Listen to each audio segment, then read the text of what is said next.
Here in my kitchen, we're getting ready for the Christmas time. It's gingerbread time, so I'm making gingerbread snowball cookies. To start off, I have 121 grams of almond flour and 60 grams of coconut flour. That's about a cup of almond flour and about a half a cup of coconut flour. To that, we're going to add a tablespoon of ginger. I love ginger. And a tablespoon of cinnamon. The ginger is going to give it a nice punch.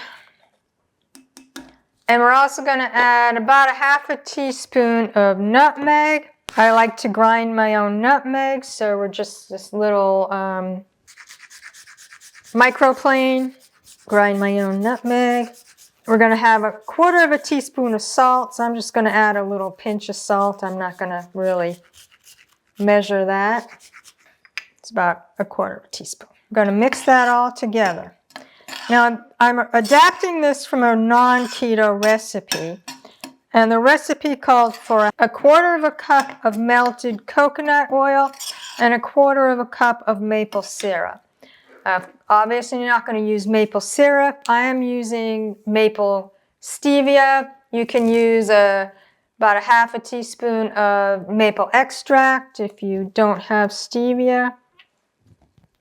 And because it called for all that liquid, I actually melted a half a cup of coconut oil, which is about 87 grams. And what you're going to do is you're going to add the coconut oil until a dough forms. So we know that it needs at least a half of this coconut oil. And we'll put it all in because it looks like it's going to need it.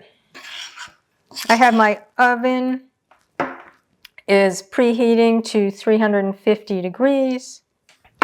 This will see if it will form into balls. Actually, I don't think that that's going to hold together. I'm going to add a little bit of water also. Add the water until it forms a good dough.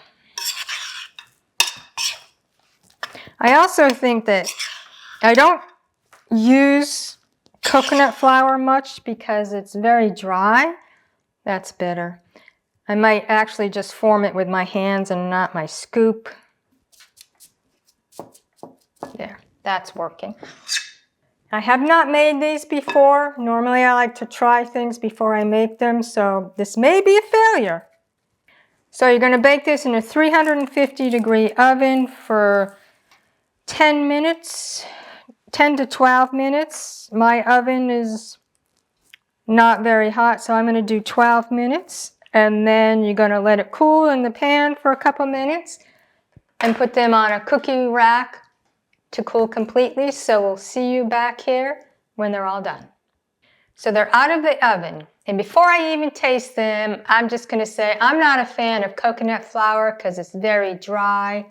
And I have some ideas for next time in case these don't taste good, but let's taste them.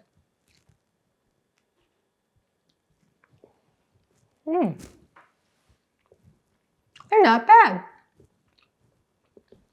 I still might tweak it a bit and eliminate the coconut flour because the taste is pretty good. Try it.